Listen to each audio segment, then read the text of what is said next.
Everyone, ये कहानी एक ऐसी महिला की है जो शिव चर्चा हर महीने अपने घर पर किया करती थी।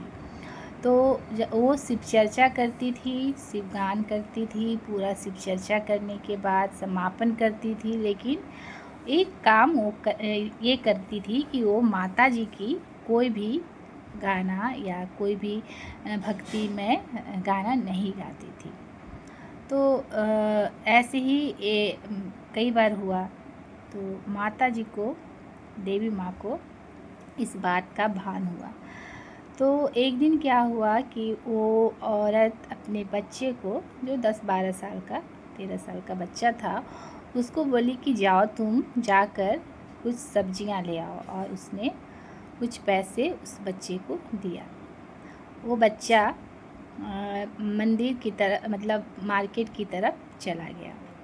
रास्ते में एक बूढ़ी अम्मा मिलती है जो कहती है कि बेटा रुको रुको। तो बच्चा है, रुक गया।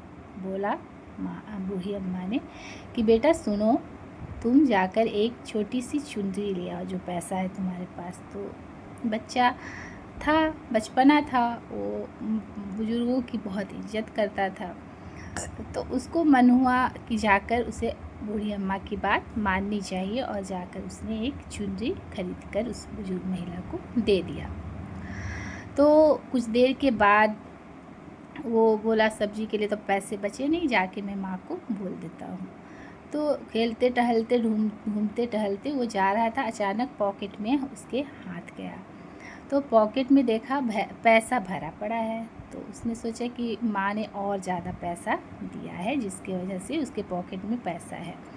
तो वो झोला लेकर, लिया ही था, झोला लेकर मार्केट की तरफ गया और काफ़ी सारी सब्जियां खरीद कर वो घर में रखकर खेलने के लिए चला गया। और बताना भूल गया कि उसने बूढ़ी अम्मा के लिए चुनरी खरीदा है, और उसने, बूढ़ी अम्मा ने कहा था कि जाकर अपनी माँ को ज़रूर बताना कि मैंने एक चुनरी माँ को भेंट किया है। तो ऐसे ही हुआ और वो भूल गया, खाना पीना खाकर सो गया। उसके बाद दूसरे दिन ऐसा कुछ घटना हो जाता है जिसकी वजह से उसके बेटे की मृत्यु हो जाती है। बहुत गाना बजाना, रोना धोना बहुत होता है, क्योंकि किसी के जिगर का टुकड़ा का कुछ हो जाना बहुत गमगीन होता है। तो वो बूढ़ी अम्मा जो थी वो उसके घर पर गई और बोली मुझे बस एक बार उस बच्चे को देखने दो। सारे लोग उस अनजान बुजुर्ग महिला को अंदर नहीं जाने दे रहे थे, क्योंकि सब लोग रोने धोने में व्यस्त थे, सब बहुत दुख गम मना रहे थे। उस अवस्था में उसको अंदर नहीं जाने दिया गया। एक तो वो परिचित नहीं थी और उस पर से उसको कोई नहीं जानता था, और इसे दुख के समय में वो बोली बस मुझे एक बार उस बच्चे के पास जाने दो।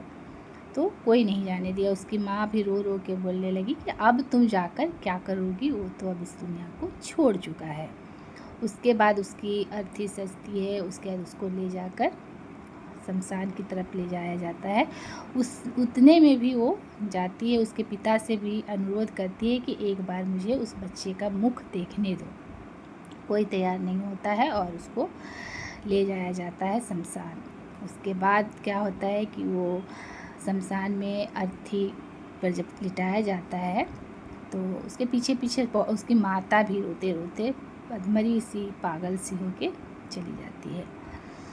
तो वो बूढ़ी अम्मा वहाँ पर जाकर उसका मुख ज़बरदस्ती वो खोल कर देखती है और उसके कान में कुछ बुदबुदाती है।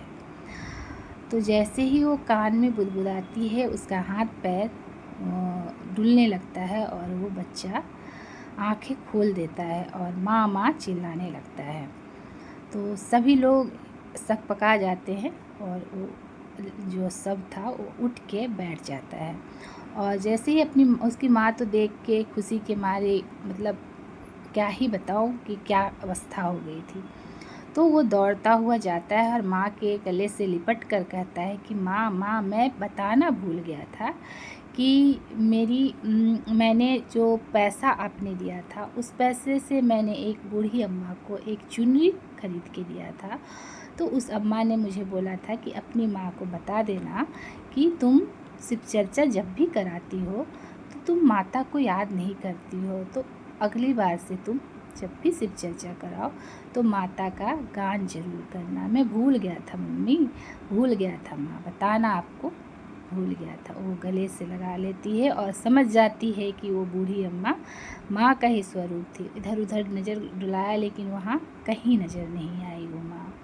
उसके बाद उसने शिव चर्चा का बहुत बड़ा आयोजन किया। उसमें शिव गुरु का गाना गाया, शिव गुरु का कहानी कहा और आखिरी में माता का भी गुणगान गाना गाया, भजन कीर्तन किया और उसने माता को बहुत बहुत धन्यवाद दिया कि उसके बेटे की जान बचा ली उन्होंने और उनको आशीर्वाद स्वरूप उनके बेटे का जीवन दान मिला। तब से वो ये प्रावधान है कि शिव चर्चा में माता जी का भी गान होता है और तब से गाया जाता है। बोलिए शिव गुरु महाराज की जय।